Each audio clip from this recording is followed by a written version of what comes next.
هذه الجمعيه اللي تاسست في 2006 في 10 يونيو 2006 وجات خاصه يعني بالدرجه الاولى بالاهداف اللي كتخص المراه وتاهيل المراه. الجمعيه سطرات واحد المجموعه ديال الاهداف انطلاقا من الخصاص اللي كان في المنطقه. كانوا جمعيات كثيره، ولكن جمعيه نسويه اللي تعنى بالشان النسوي والحقوقي والتكويني والتأطيري والتمكين الاقتصادي كانت أول جمعية هي جمعية شمس للتنمية. فإحنا منذ التأسيس عملنا واحد المجموعة ديال البرامج ومجموعة ديال المشاريع اللي خصينا بها بالدرجة الأولى يعني تغيير العقليات وتغيير المستوى التفكير ديال النساء اللي كانوا كينخرطوا معنا من خلال برامج تكوينيه تحسيسيه او من خلال انشطه تحسيسيه واشعاعيه واستقطابيه. فكانت مرحله ديال تقريبا 10 سنوات وحنا كنديروا برامج ديال محاربه الاميه وما بعد محاربه الاميه، وطبعا كانوا انشطه موازيه لها كتمثلنا في الاعداد الحرفي. استاذه ناديه، هل جمعيه الشمس تدخل في شي تشبيك جمعوي في المنطقه؟ نعم، جمعيه في مراكش جمعية شمس منخرطة في شبكة نساء متضامنات، وكانت من المؤسسات ديال شبكة اعتبار.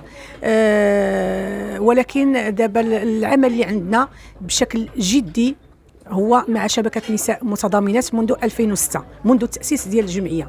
فكيف قلت أن كانوا هناك يعني مبررات ودوافع اللي خلات الجمعية نأسسوها، خاصة أننا كنا كنشطوا في العمل الجمعوي مع عدة جمعيات، ولكن الجمعية التي تعنى بالمرأة كان على مستوى التراب الجماعة يعني كان هناك ما غاديش نقولوا خصص، ولكن ما كان انعدام بهذا المعنى.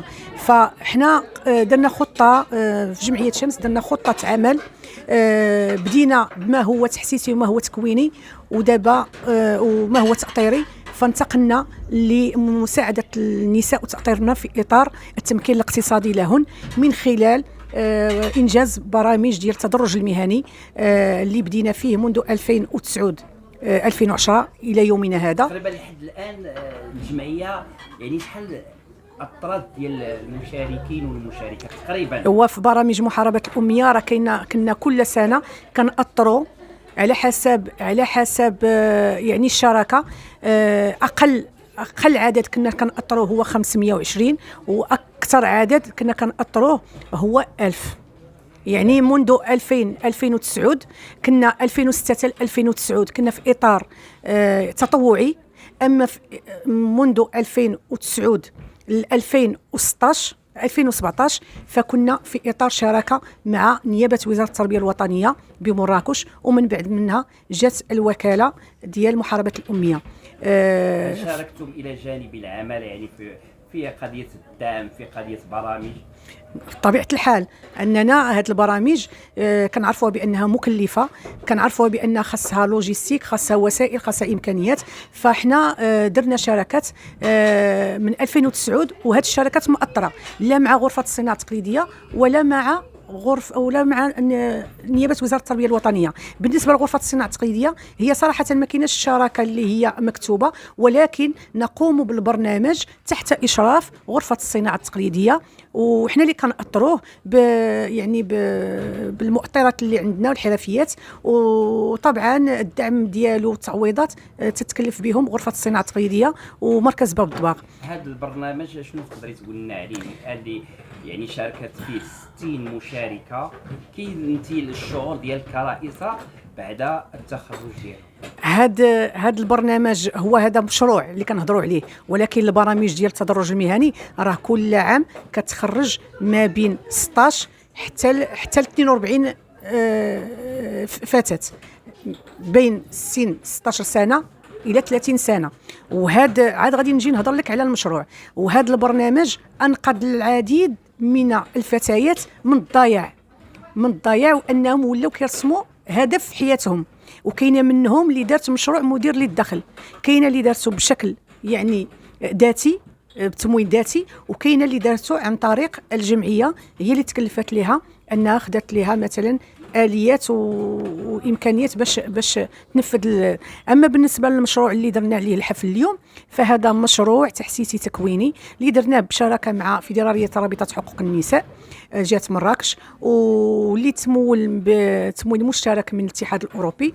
فهذا المشروع كان المده ديالته 3 شهور، فاحنا درنا فيه يعني ضربنا 3 العصافير بحجر واحد، ووجهناه للفئه ديال المستفيدات اللي تخرجوا من عندنا في اطار برنامج التدرج المهني. علاش كنواكبوا هاد الفتيات؟ لان الطريق امامهم باقي طويل، لا على مستوى ولوجهم للعمل او لا على مستوى انهم يديروا مشاريع اللي هي ذاتيه. فكانت عندنا عاوتاني مبررات اننا نديروا هذا المشروع، ما دمنا كنخدموا مع هذه الفئه اللي كنشوفوها انها كتمشي كتولج سوق الشغل في ظروف اللي تتكون ظروف غير مرضيه غير قانونيه، كتعرض لعده اشكال من اشكال العنف بما فيها الاستغلال والعنف الاقتصادي. رسالتك الاخيره للنسيج الجمعوي ديال الاقليم، الرساله انت كقيدومي الجمعيات ولك يعني باع كبير العمل الجمعوي، اشنو تقدري تقولي لهاد الجمعيات اللي ما تتشتغلش واخده الوصول وما تتشتغلش وما تنشوفوهاش، وتنعرفوا بان الاقليم فيه واحد العدد كبير ديال الجمعيات، ربما جمعيات عائليه الى غير ذلك، اشنو تقدري تقولي الرساله؟ انا اللي بغيت نقول ان مراكش حبله وربما مكلاسيه على مستوى الوطني، يعني من ناحيه ديال الجمعيات الاولى وطنيا. وكاينين جمعيات اللي تبارك الله ما شاء الله هادفه وتعمل العمل الجمعوي الهادف وعارفه اشنو كدير، ولكن كاينين جمعيات اللي ربما كيشوفوا اهداف اخرى. فانا كنحاول ما امكن ان نقول لهم بان القانون ديال الجمعيات راه واضح في هذا الاطار، واضح. وهذه الجمعيات لو يعني يكونوا المجهودات ويقويوا الدوات ديالهم لا على مستوى التكوين وعلى مستوى التأطير ولا على مستوى يعني صياغة المشاريع الهادفة، راه غادي تولي مراكش يعني مقدمه ربما من الجمعيات من المدن اللي العمل الجمعوي او فعاليه المجتمع المدني اللي كدير يعني المسؤوليه وفي تنميه البلاد ند مع المؤسسات. باسم قناه كازا نيوز نشكر رئيسه جمعيه شبش للتنميه من مدينه مراكش شكري مصطفى يحيي. شكرا، خلينا نشكركم. شكرا لكم، الشكر موصول لوسائل الإعلام المختلفة باختلاف مكوناتها، لأن هي راه كتبين العمل الجمعوي يعني الجاد، وكتدعمنا وكتحفزنا أننا نعطيو بدون شروط. شكرا لك. بارك الله فيك.